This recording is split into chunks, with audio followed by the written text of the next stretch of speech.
আসসালামু আলাইকুম। ইসমি kitchen blogs থেকে ইসমি বলছি। আশা করছি সবাই ভালো আছেন। আমি আলহামদুলিল্লাহ অনেক ভালো আছি। আজকে আমি আবার নতুন করে একটি চাপড়ি বানাবো সন্ধ্যাবেলার নাস্তা। আর তার জন্য নিয়েছি এখানে আমি মুসুরির ডাল বাটা এবং চাল বাটা, মানে ওই যে আতপ চাল যেটাকে বলে সেটা বেটে নিয়েছি। এটা আমি বেটে নিয়েছি। তো আমি প্রথমেই এগুলো দিয়ে দিচ্ছি, পেঁয়াজ, কাঁচামরিচ, ধনেপাতা দিয়ে দিচ্ছি। তারপর দিয়ে দিচ্ছি আমি লবণ। লবণ দিয়ে দিচ্ছি আমার আন্দাজ মতো।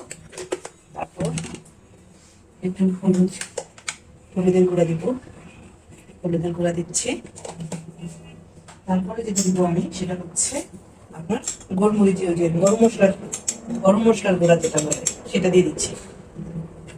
এখন আমি এটাকে ভালো করে মাখিয়ে নেব। ভালো করে মেখে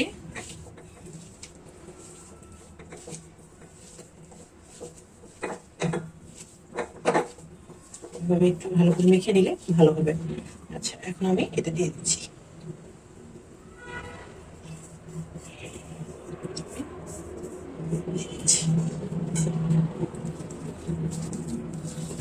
ভালো করে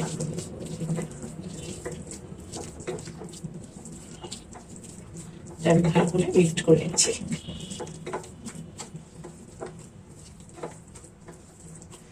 হয়ে গেল আমার চাপড়ি বানানোর জন্য রেডি করা।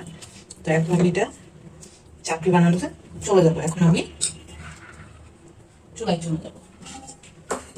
প্রথমে আমি প্যানটা দিয়ে দিলাম। আমি জালটা ধরিয়ে নিই।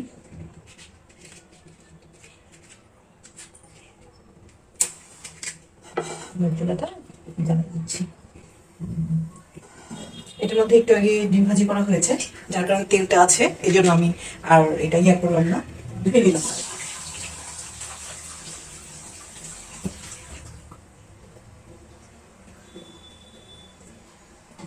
এর মধ্যে আরেকটু নেড়ে চেড়ে নিচ্ছে। এটা খেতে খুব মজা। আপনারা সময় পেলে করে নেবেন। এতে সন্ধ্যাবেলার নাস্তা হিসেবে বা আপনি যে কোনো সময় সকালবেলা আপনার যখন খেতে ইচ্ছে করবে। আমার ডালের পরিমাণটা একটু বেশি এবং আমি এটা চালটা বেটে নিয়েছি। সেই ক্ষেত্রে আপনারা আপনাদের মতো করে নেবেন। আমি আমার মতো করে নিয়েছি। রেডি হয়ে গিয়েছে। এদিকে আমার চুলাটা চলে এসেছে।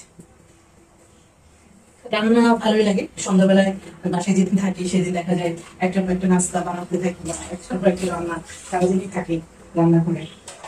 তো আমি আর তেল দিব না, এখানে যেহেতু একটু তেল আছে, তো সেই ক্ষেত্রে আমি এখন এটা দিয়ে দিচ্ছি। এটা আমি দিয়ে দিচ্ছি।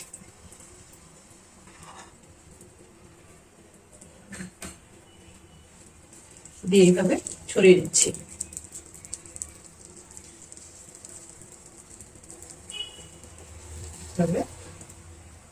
ছড়িয়ে নিচ্ছি।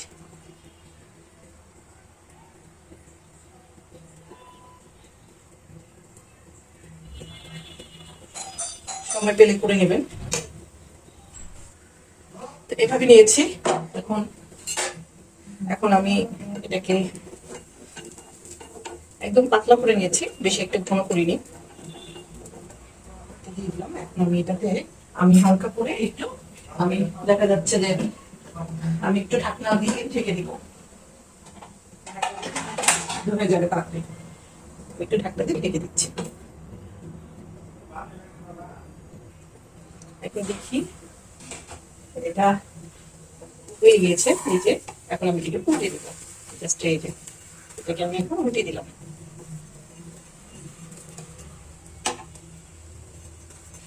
জাস্ট উল্টে দিলাম। একটু পাতলা করেছি ইচ্ছা করি, কারণ মোটা হলে দেখা যাচ্ছে মাঝখানে অনেক সময় সিদ্ধ হয় না, আর আমারও তারা, যার কারণে আমি একটু পাতলা করে আজকে করেছি। তো সেক্ষেত্রে আপনারাও আপনাদের মতো করেই করবেন, আপনাদের যেভাবে ভালো লাগে সেভাবেই করবেন। তো আমি চেষ্টা করছি। তো সেক্ষেত্রে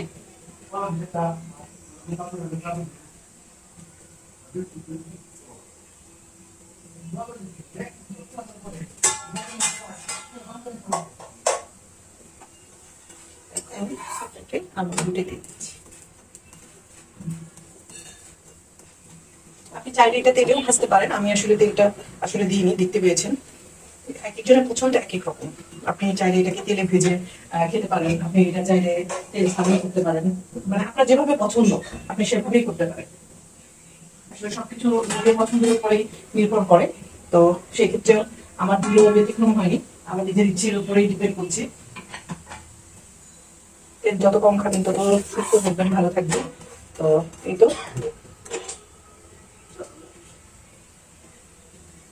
সেক্ষেত্রে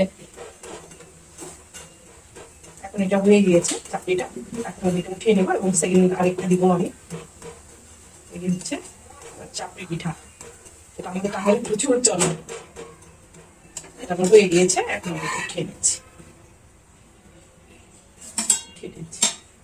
এখন আমি এখানে হালকা করে একটু তেল দিয়ে দিচ্ছি, হালকা করে একটু তেল দিয়ে দিচ্ছি।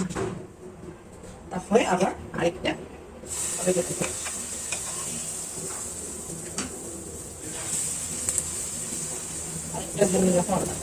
আমি একটু পাতলা করে দিচ্ছি, পাতলা করে দিচ্ছি।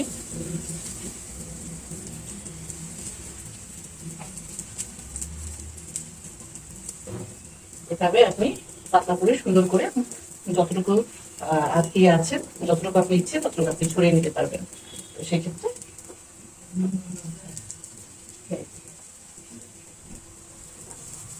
আশা করছি আপনাদের ভালো লেগেছে। এভাবে আপনারা করে দেখবেন, ভালো লাগবে খেতেও, সন্ধ্যাবেলায় হিসেবে ভালো লাগবে। আমি একটু ঢেকে দিচ্ছি, এখন আবার উঠে দিচ্ছি। এটা এক পিসে হয়ে গিয়েছে, আবার উঠে দিয়ে তারপরে এটা আবার ইয়া করছি।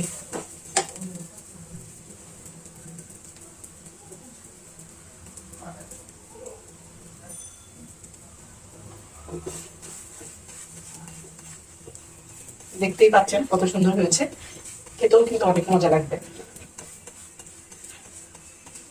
আমি বেশি করিনি, আমি খুব অল্প নিয়েছি, কারণ এখন যদি সন্ধ্যাবেলা এখন যদি দেখা যাচ্ছে এটা খাওয়া হয় আবার রাত্রে খাবার কখন, যার কারণে আমি কম করেই নিয়েছি।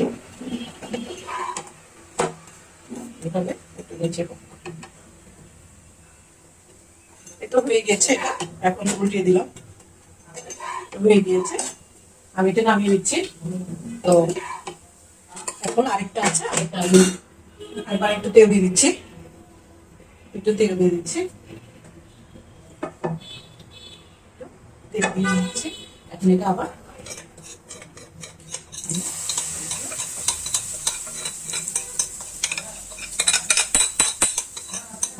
এটা দিয়ে দিচ্ছি।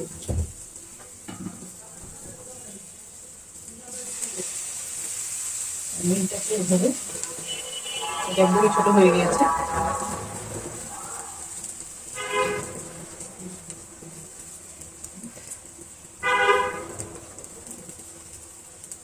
আশা করছি সবারই ভালো লাগবে।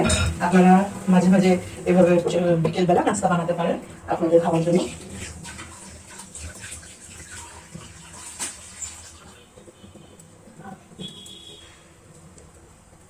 এখন এটা আমি উঠিয়ে দিব, হয়ে গেছে এটা উঠিয়ে দিব।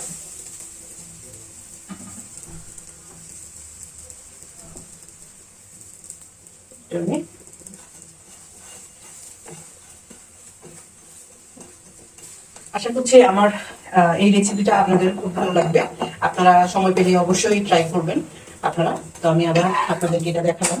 তো চাকরি পিঠা, এটা আমাদের টাঙ্গাইলের, বিশেষ করে আমাদের যে টাঙ্গাইলের কোর্টটা আছে, যে ইয়েতে টাঙ্গাইলের জেলাতে, তো সেখানে দেখা যাচ্ছে কি এই এই এই চাকরি পিঠাটার প্রচলনটা বেশি। ওখানে যারা অনেকে যারা কোর্টে যায়, বিভিন্ন কাজে যায়, বিভিন্ন সমস্যার জনিত কারণে যেগুলো, বা যারা যায় তাদের দেখা যাচ্ছে দুপুরবেলা নাস্তা হিসেবে বা হয়তো অনেক সময়, তো ওখানে অনেক দোকান রয়েছে যারা এই পিঠাটা বানায়, এই চাকরিটা বানায়। তো সেই ক্ষেত্রে এইটা টাঙ্গাইলে তখন ওই জায়গাটায় যে কেউ বললে হয়, আরো অনেক বড় করে এটাকে, এটা আসলে আমি যেটা করেছি ছোট ছোট, সেখানে অনেক বড় বড় করে এক একটা চাকরি বানায়। তো সেক্ষেত্রে আপনার টাঙ্গাইলে কেউ গেলে অবশ্যই খেয়ে আসবেন এবং দেখে আসবেন আমাদের টাঙ্গাইল জেলাটা কেমন, অবশ্যই ঘুরে আসবেন। আর আমিও কখনো গেলে অবশ্যই আমি সেটা ভিডিও আপনাদের সাথে শেয়ার করবো। তো আজকের মতো আমার এই পর্যন্তই, আবার দেখা হবে, আবার কথা হবে আপনাদের সাথে নতুন ব্লগ নিয়ে। সেই পর্যন্ত আপনারা সবাই ভালো থাকুন, সুস্থ থাকুন, আল্লাহ হাফেজ।